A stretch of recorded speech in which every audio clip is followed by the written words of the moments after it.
இன்றைக்கி காலம்பர டிஃபனுக்கு one part சாம்பாருங்க. அது எப்படி பண்ணலான்னு பார்த்துடலாமா? பருப்பை ஊற வச்சுருந்தேன் ஒரு கப் அளவுக்கு. அதை குக்கரில் சேர்த்துக்கிறேன்.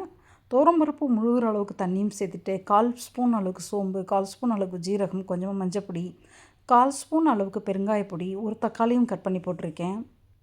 ஒரு 5, 6 சின்ன வெங்காயம் தோல் எடுத்துகிட்டு முழுசாக சேர்த்துருக்கேன். கூட 2 பூண்டு பல், ஒரு பச்சை மிளகாய் சேர்த்துருக்கேன். ஒரு 3 பீன்ஸ் எடுத்து பொடி பொடியாக கட் பண்ணிவிட்டு அதையும் சேர்த்துக்கிறேன். அதே அளவுக்கு கேரட்டையும் பொடி பொடியாக கட் பண்ணிவிட்டு சேர்த்துருக்கேன். எல்லா பொருட்களையுமே சேர்த்துட்டு குழம்புக்கு தேவையான குழம்பு மசாலாவும் போட்டுடலாம். இப்போ 2 ஸ்பூன் அளவுக்கு.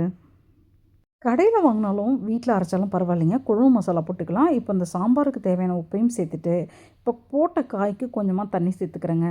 இப்போ காயும் பருப்பும் முழுகிற அளவுக்கு மட்டும்தான் தண்ணி சேர்த்துருக்கேன் நான். இப்போ குக்கரை மூடி வச்சு 4 விசில் விட்டு எடுத்துக்கிறேன் இந்த பருப்பை. சூப்பராக பருப்பு வெந்துருச்சுங்க.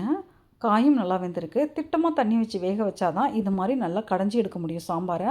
இப்போ நல்லா பருப்பு காயும் நல்லா கடைஞ்சிட்டு இப்போ தேவையான அளவுக்கு சாம்பாருக்கு தண்ணி விட்டுட்டு உப்பு தேவைன்னா செக் பண்ணிவிட்டு உப்பும் சேர்த்துக்கிறோம். தண்ணி விட்டதால் உப்பு பத்தாதுங்க.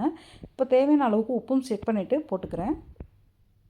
இட்லி சாம்பாரை கண்டிப்பாக தாளித்து விட்டால் தான் டேஸ்ட் நல்லாயிருக்கும். ஒரு பேன் வச்சு 2 ஸ்பூன் எண்ணெய் விட்டு கொஞ்சமாக கடுகு, 2 காஞ்ச மிளகா, கொஞ்சம் ஜீரகம், கருவேப்பிலை எல்லாமே நல்லா தாளிச்சிட்டு இந்த சாம்பாரில் இப்போ சேர்த்துட்றேன்.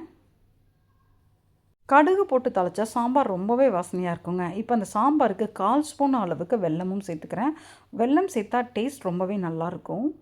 சாம்பார் தண்ணியாக போயிடுச்சுன்னு நினைக்கிறீங்கன்னா ஒரே ஒரு ஸ்பூன் அளவுக்கு இட்லி மாவு எடுத்து நல்லா தண்ணியை விட்டு இது மாதிரி கரைச்சிட்டு சாம்பாரில் விட்டால் போதுங்க, சூப்பராக இருக்கும் டேஸ்ட்டு. இட்லி மாவை கொஞ்சமாக சாம்பாரில் இது மாதிரி மிக்ஸ் பண்ணும்போது இட்லியோடு வச்சு சாப்பிடும்போது இன்னமும் டேஸ்ட்டு சேர்ந்து நல்லாயிருக்குங்க. ட்ரை பண்ணி பாருங்கள். இப்போ சூப்பராக இட்லி சாம்பார் ரெடி ஆகிடுச்சிங்க.